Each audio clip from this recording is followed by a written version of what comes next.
Hey everyone, Joe here with the Idaho Prepper channel, and it is Saturday, December 30th. It's a beautiful day here in North Idaho. It's cold outside, but it's just clear and sunny and beautiful. But I hope you guys all had a good Christmas. I wanted to pop in and touch base. It's been about a week since my last video, and I just haven't had time to do a video because the holidays and everything. We have family that flew into town this week, and so they're staying with us right now. So it's just been hard for me to put together a video, but I do have a video coming out soon. It's a gear related video, and well, it might either I'll do a gear video or I might do a camping video. I'm not sure which, but I'm also kind of waiting on some gear to get here to complete the video. But I'll just go ahead before I get into today's topic and show you some of the new gear that I've picked up. So I got these GMRS Baofeng radios.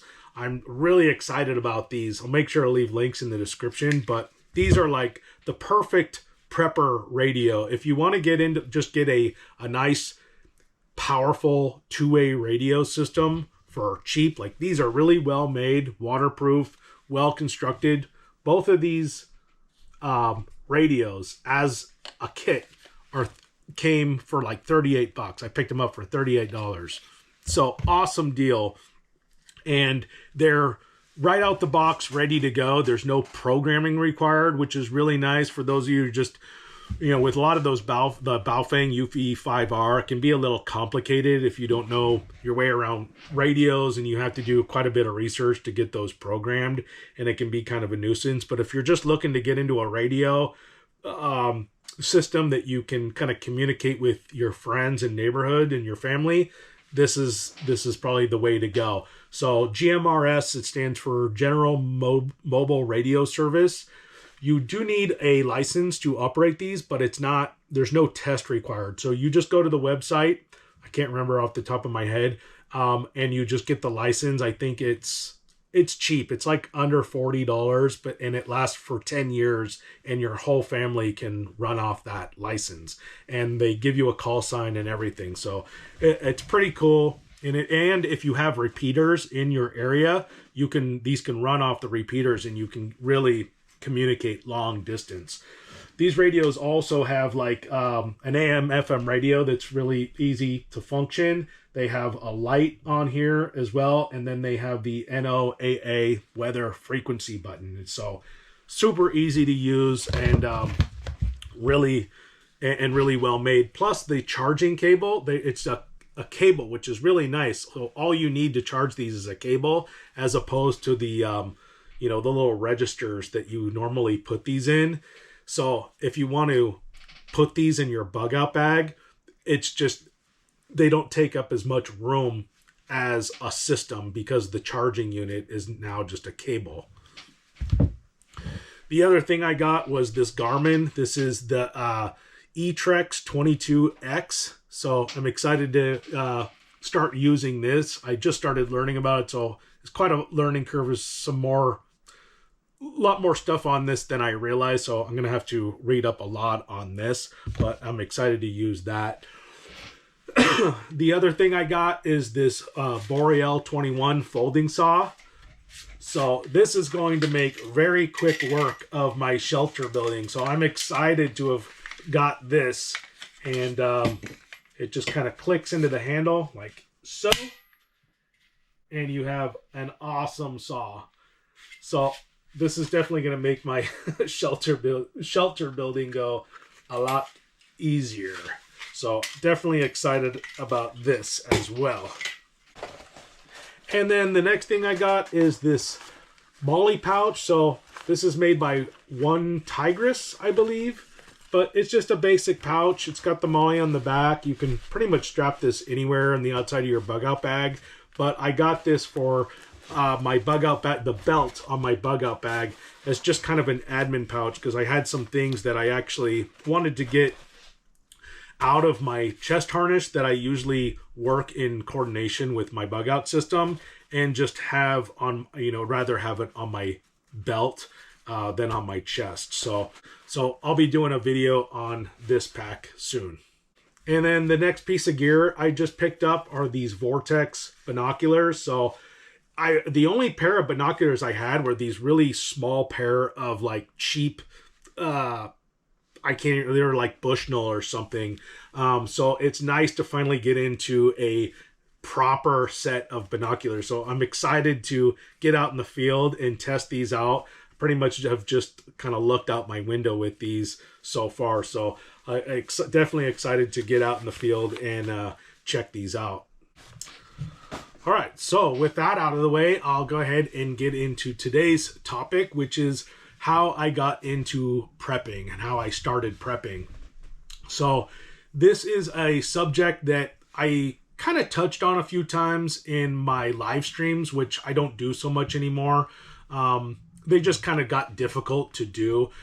If I had somebody that I could communicate, I think those live streams would go a lot smoother. So for those of you out there who have prepping channels and you want to connect with me and we do a collaboration and maybe do a live stream together, I'd definitely be interested in doing that. So for any of you who want to do that, go ahead and contact me on my messenger link and see if we can put something like that together, because I think it'd be a lot of fun. Because I do like that platform just for the basis of directly communicating with my viewers. I think that it's really fun, but those live streams they're hard to keep going because I just have to stay on a topic from my head, which is difficult when you have the ADD like me. But for today's video, I am going to do my best and try to stay on this topic and tell you about how I got into preparedness. And I say it's going to be a little tricky for me because it's easy for me to kind of get sidetracked and go into tangents about this and that and the other thing. But I'm gonna try my best to just stay on a linear path here. And not get too into the weeds. But I will say that, this kind of genre of like survival related stuff has always been a part of who I am. Even when I was a kid, like me and my friend from my neighborhood, we would, when we were like 10 years old, we would walk to the bus station, which is about 5 or 6 miles from our house. And we'd take the bus into the city where there was a surplus, like an army surplus store, with like $5 and stock up on survival supplies, because we were like really into playing army and having BB gun wars. And for like a Gen Xer, for those of you who can relate, like the 80s and like that whole genre was just so much fun. So if you had that experience, you know what I'm talking about.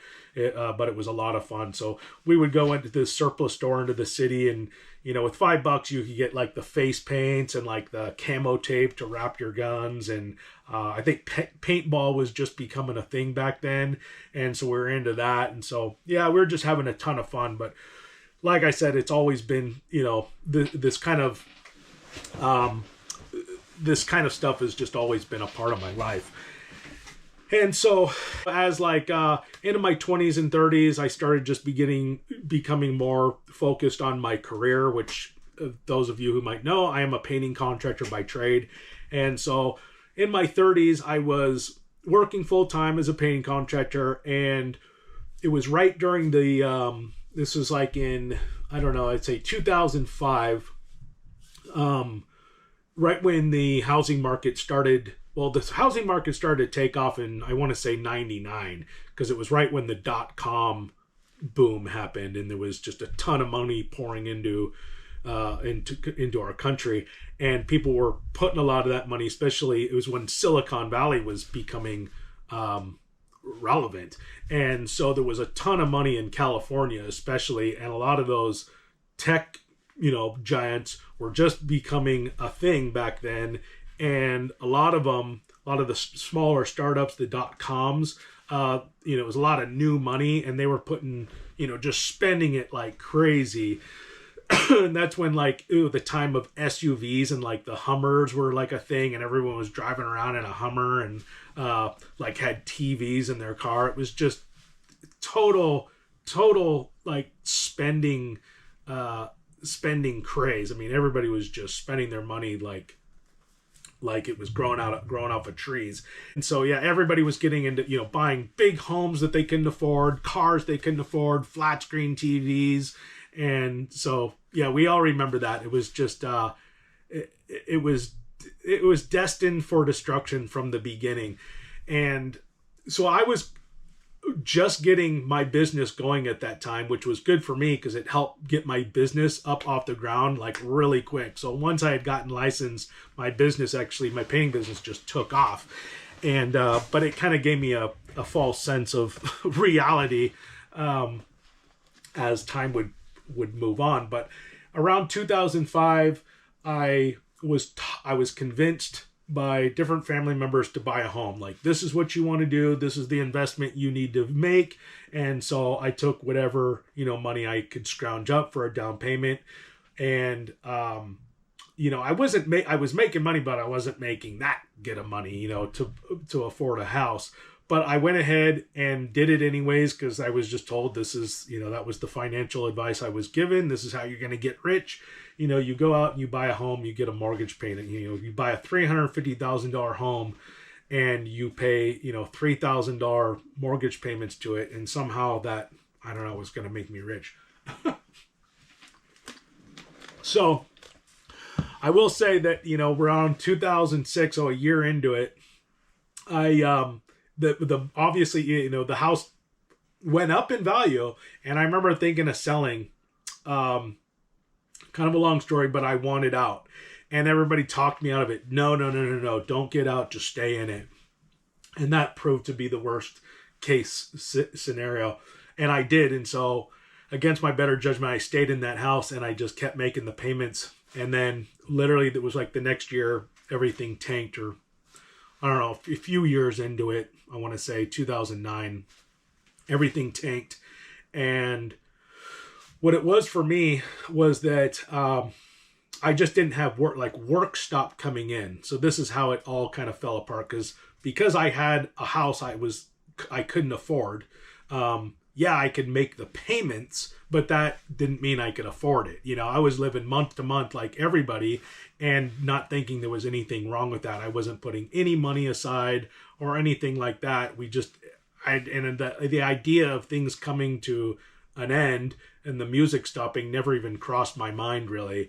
And so when the economy tanked, and there was no work, there was 3 months where I couldn't work, which means I got behind 3 months in payments, house payments. And by the time the work kind of started picking up and the economy started kind of coming back a little bit, I just wasn't able to catch up with those payments, those missed payments. And long story short, I got put into a loan modification program. I don't know if you guys remember that, during the Obama years, and they had that loan modification program, and it was just it literally was a big scam. And I was in that loan modification program where they were like, just make whatever payments you can and we'll let you hold on to your house. And so I think I was making $1,000 a month. I think that was my payment, my new revised payment. And they kept kept telling me, fax us this piece of info. We need this piece of info. And just saying, don't worry, everything's fine, but we need more information. And it was just a big ruse to keep you distracted. And as that was going on, I'm getting eviction notices on my door, and I'm, telling the people at the bank, hey, what's going on? I'm getting eviction notices. Why? I'm making the payments. And they're saying, oh, just ignore it. It's fine. So I did. I'm ignoring it, but at the same time, I'm thinking that, come on, like, this can't be right. And I'm just not getting definitive answers from the people that I'm talking to at the bank or through this program. And so eventually, originally my mortgage was through Countrywide. And that at that time, then Countrywide had gone bankrupt, and Wells Fargo, I think, bought them out. And so now I'm communicating with Wells Fargo, which was good because now at least I had a bank I could go to and talk to somebody. So I remember, because I had answers about, like, hey, is my insurance impounded into my new loan? Like, are my property taxes, like, what's going on with that? And so, and I couldn't get an answer on that. So eventually I went into the bank, and I'll never forget this because this was like when everything just started to like dawn on me what was going on, the level of corruption. But I go into the bank and I'm like, I need to talk to somebody about this loan modification program. And the lady I talked to looks at me and not even kidding, and she goes, shh. And she goes, shh, come here, and whispers. I'm like, oh no, like this can't be good. And she like brings me over to her desk and starts whispering to me, stop making that payment. The whole thing is a scam. This is a lady at the bank. I'm like, what? And she goes, yeah. She's like, rent out your rooms, like telling me to do this stuff that's like clearly corrupt. Like, rent out your rooms, stop making the payment, take whatever money you put into that house, try to extract whatever you can out of that house, because you don't own that house anymore, and or something like along those lines. Like, that loan modification program is not doing anything for you. And she said you should probably try and short sell your house if you can. So I leave the bank. I'm like completely freaked out. So I take her advice. I'm, stop making the payment. I call a realtor and set up an appointment. Let's do a short sale on my house. And within I communicate with this realtor. And within 3 days, I remember she called me back and she goes, yeah, I started to tell you, like, you don't own this house anymore. Your name isn't even on the deed. It's not on the title, nothing. It's all been transferred over to the lawyer, Wells Fargo's lawyer. And I was like, you gotta be kidding me. And she goes, yeah, I mean, and oh, by the way, those eviction notices, they're totally legitimate. And you have whatever time they're telling you have to leave, you have to leave. So I was like, I just couldn't believe like that an institution that I had so much faith in, was so blatantly corrupt. And so I left that house. I remember driving away from that house, kind of bittersweet moment, realizing that, okay, the 7 years of time and money because I'd fixed the place up. I put a ton of money into it, and not only just into the mortgage payment itself. And so years of hard work and money spent, and it's gone. But at the same time, I was just relieved because it was so difficult to keep that house. I had 2 full-time jobs the last 2 years that I was trying to keep it going. 2 full-time jobs, working day and night to keep that house. And in the end, lost it all. And I remember driving away thinking, like, I have nowhere to go. And this is where the prepping, it started for me. Because I went from, living the dream, the good business, 3-bedroom, 2-bath house with a big swimming pool, hot tub, like had it all, knew everything, flat screens. I was like living the life. But I couldn't afford all this stuff. I could finance it. I was living the finance life, but really behind the curtain, I couldn't afford any of that stuff. I was living month to month. And I remember back then, it was like after all my bills were paid, my mortgage and my utilities, gas, food, if I had if I had enough money to go to like Walmart and buy a DVD from that $5 bin, like that was a good month. So that would be like my treat for making it through the month, like a $5 little thing.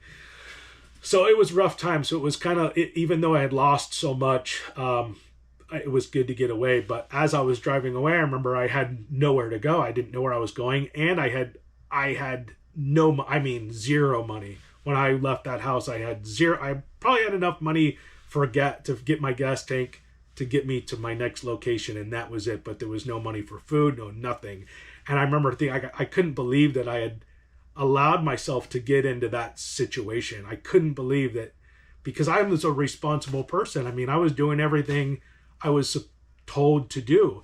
I was working as hard as I could. I was doing everything I was told, like, do this and everything will be fine. And here I am, and I was completely homeless and didn't even have enough money for food. It was just, I couldn't believe I had ended up in that situation, and just feeling like, kind of humiliated, just devastating that I had allowed myself to end up in such a dire situation. But, fortunately for me, I had friends and family. I didn't want to go stay with my family because I think at that point where I was afraid to go and live with family and get to I just didn't want to get comfortable in this situation. And I yeah, I could have easily went and lived with family for free, but I actually had a friend. I was like, no, I want to keep, I want to keep doing whatever I can to take care of myself. And so I had a friend that had a small apartment, and I slept in a sleeping bag on her floor for like, I don't know, $125 a month, and that included everything. And that was and then from that point, I just kind of slowly started picking the pieces back together, with whatever money I could, because even though the work had started, I wasn't making nearly as much as I was making. And also at that time, because I was spread so thin, I wasn't paying my taxes. And so I owed a ton of money to the IRS, we'll just say that. And so I had that burden. So I had the bank hounding me for the balance, even though they had gotten bailed out. But they're still hounding me for the balance.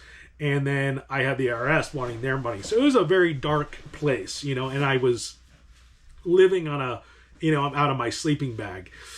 And so it was a rough place, but it was a wake-up call. And needless to say, I became very, very cynical of all financial institutions, and pretty much had decided that day, like, I was never going to finance any aspect of my life ever again if I could help it. So no more loans, no more car loans, no more home loans, no nothing. And so that's pretty much how my attitude is still that way.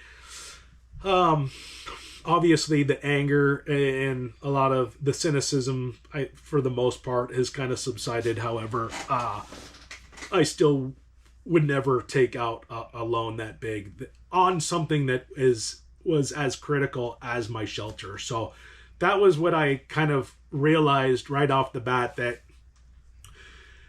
I cannot have my shelter, which is my most essential asset in my life, be in control by any other entity other than me. So I have to be in full control of my shelter. Otherwise, everything goes with it. If your shelter isn't secure, nothing is secure. And obviously, I know people in the comments are going to say, well, you got property tax. Yeah, but property tax is nothing. I mean, it's, in my opinion, property tax shouldn't exist, but it's not anywhere near like having a loan. Okay. But from that point forward, I'll just say that,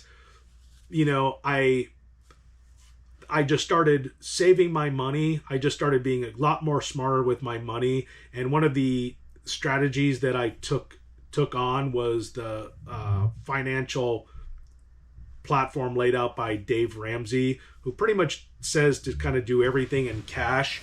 And so that's what I was doing, mainly because it helps you organize your financial life a lot better. If everything's in cash, you put things in envelopes. But also I didn't have any choice because the IRS was levying my account. So as time went on, I was able to straighten all that stuff. I got, I got everything settled with the IRS, got them paid. The banks, they were hounding me, and I remember I kept telling them, like, I don't understand why you're coming after me for this money. You got bailed out. And they were saying, no, we didn't get bailed out. I remember Wells Fargo kept saying that we didn't get bailed out. And, lo and behold, the Wells Fargo was the first one to take a bailout, and they took the largest bailout. So, they're just lie. And so I remember one day I was on the phone with one of these collectors, and I was telling them, like, look, I don't have any money. I'm not going to have any money for a long time. I'm home. Like, I have nowhere to live. And the lady laughed at me, and I was like, you're laughing? And I remember I want to speak with a manager or somebody, and I spoke with somebody on the phone. I'm like, you got people, like, literally they're harassing me and laughing at my situation. And then after that phone call, I never heard back from them. And then fast forward about 6 months, I actually received a check in the mail from that loan modification program. And it was pretty much all the payments I made towards that scam. So I remember I got it early in the morning. I get this check in the mail and I didn't even know that lawsuit was going on, but I get this check saying there was this lawsuit and they settled, and here's your money. And I go to the bank to cash the check, and I remember the lady at the bank saying, wow, I heard that these checks were coming out, that this lawsuit had just been settled. And she's like, and this is the first one I've seen. And so I cash it and, put the money in my safe, whatever.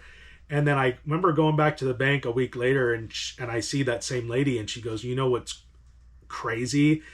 She goes, a lot of people started coming in with that same check after you did, but your check was the only one that I ever saw clear. The rest of them were bouncing. So all the rest of the litigation checks from that lawsuit were just bouncing left and right.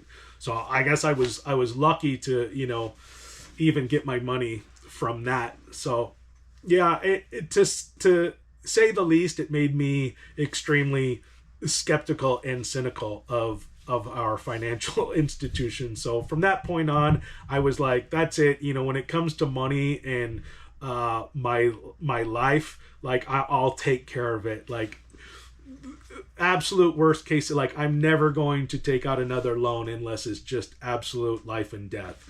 But so that's pretty much how I got into preparing. And it was mainly like, I can never allow myself to get into a situation like that again. So my first objective is, one, make certain that your shelter, where you live, where you keep all your stuff, is as secure as you can possibly make it. So not only are you physically secure, that that you have, because a lot of people just think of their home and they think of like the your assets like water and food and things like that. Do I have a place to grow? But really, financially, where is it financially sound? Like, if you miss a payment, is the bank going to come in and kick you out of your house? Because if that's a situation, in my opinion, that's just not a sound situation. And I knew I could not place myself. I knew that I couldn't start my prepping from that place. That, like, if I'm going to become a prepper, I'm going to start storing food and putting together a garden and doing all this stuff. Like, wherever I start, that is I got to have complete and total control of that place. I can't be in cahoots with anyone else in that situation, especially not a banker. So that's pretty much what I always advise people to do who are getting into prepping. A lot of people don't like to hear it, but I go, focus on getting your financial house in order. Get out of debt. Like, it's critical. Otherwise, your preparedness is just going to be sitting on an unreliable foundation. Because in my opinion, your shelter, it's your foundation for everything. And if it's not secure, it's not sustainable, then nothing is secure. So I understand for a lot of people, it's obviously getting, buying a home outright is not easy. I want to say it wasn't an easy thing for me to do, but looking back, it actually was, because of the situation I was in back then. If I had to do that now, I don't think I could pull it off. I almost know for certain I couldn't pull. Well, I don't know. It would be a lot more difficult, because at the time I was single and I didn't have kids. So I could live in a sleeping bag on a floor and save money. I couldn't do that now because I have a family. So, but if you're in a situation where you have that kind of freedom to, to live a very, very, very frugal lifestyle, I would say do that, if that means, saving money.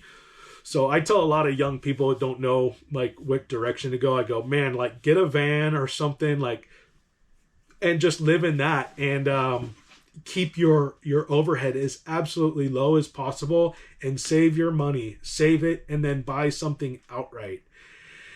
And your first house doesn't have to be the house you live in. It can just be a piece of property. It doesn't have to be. In fact, I think a lot of different real estate investors and financial investors often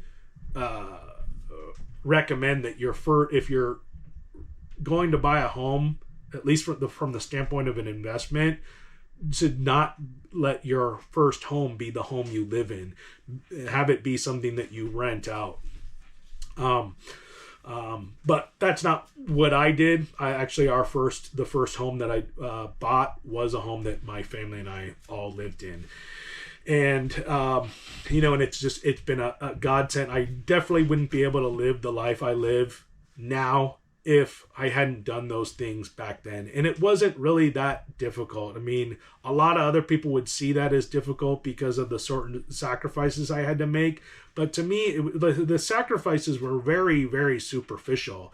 A lot of, and I realized too, is like when I was going through that, is how we've just, most people have become so conditioned to keeping up with the Joneses, in that they have to try to achieve a certain lifestyle look, and they'll spend money they don't have to look a certain way.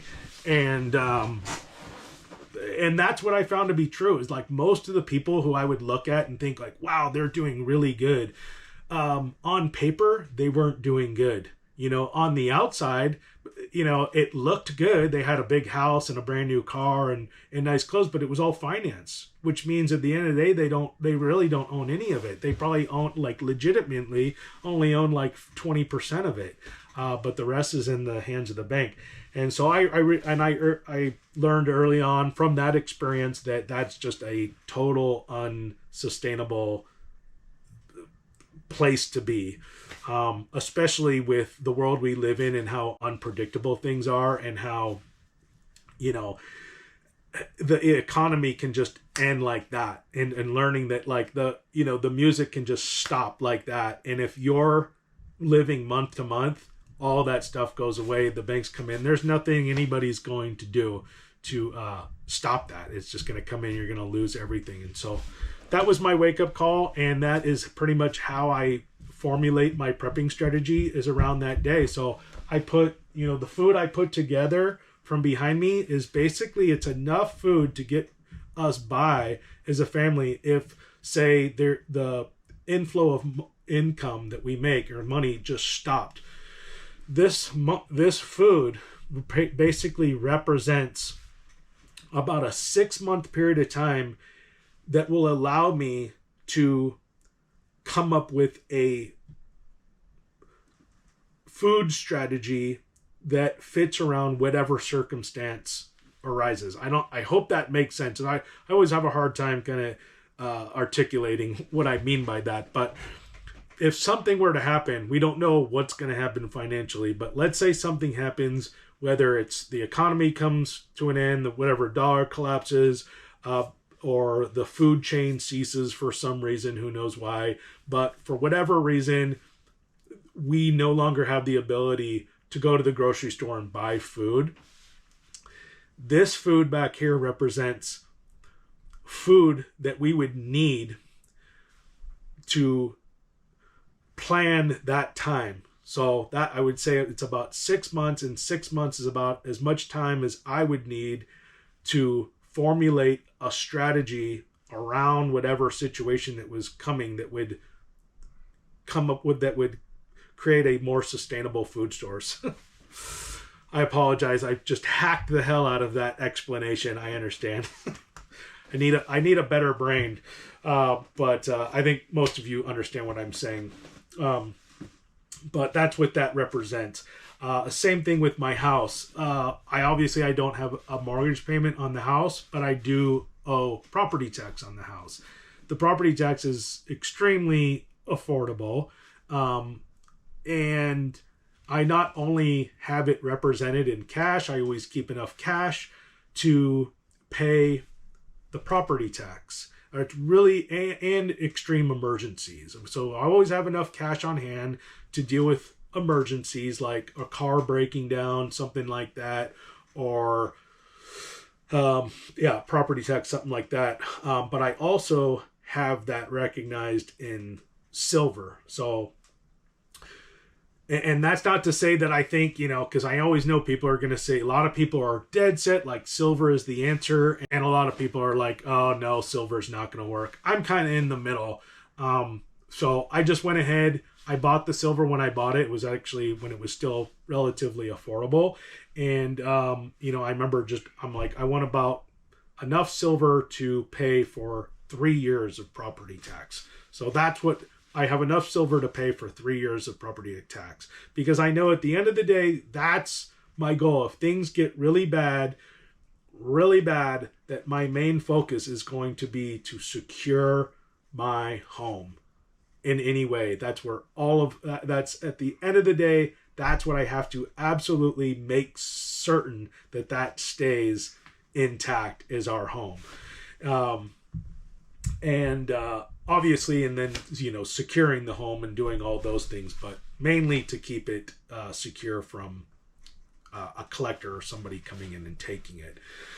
So hopefully that wasn't too difficult to listen to. Maybe you got something out of it. Like I said, I got some more videos coming up on gear and things like that, but it's just been a busy week. As we go into this new year, I hope everybody's making whatever preparations they need to make, because I think, for those of you in the know, that we got some scary times ahead of us. I mean, there's definitely some things on the horizon that if they go the way that they seem to be going, it's just, I don't know how I don't see a positive outcome here. And so I would definitely say to those of you, step up your prepping game this year.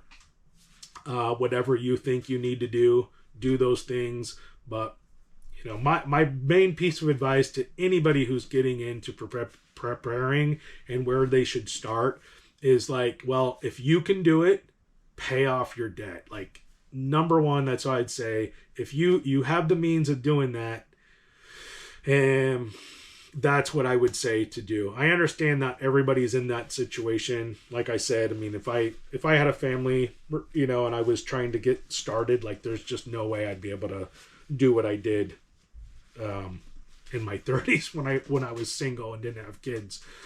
So I get it, but if you can do it, definitely pay your stuff off and get your foundation as secure as possible, and then start making whatever preparations you can. But if you can't, then I always say, water, food, well, obviously shelter, water, food, and then put some money aside, and then you have your defensive stuff, firearms, bullets, that kind of thing. And then try to make sure that you build on those things at the same pace. Don't just try to knock one out at a time. Try to, put a little bit into each one at the same time. So that's my advice. I hope you enjoyed this video. If you haven't done so, please subscribe to my channel and hit that thumbs up button. Also, if you're interested in any of the gear in my videos, I have an Amazon influencer page that I'll leave a link in the description, as well as links to the gear in my videos. So also, if you want to be notified of future videos, go ahead and hit that notification bell at the top of the screen. And let me know in the comment section if there's anything in this video that you can relate with, share your prepping stories or whatever. And I don't know if I touched on this earlier, but for those of you who have preparedness channels and maybe want to collaborate with me and do a live stream, hit me up, let me know it through my Messenger contact page in my description, and we can set something up, because I actually think I'd be interested in doing that. I think with that said, until the next time, stay prepared.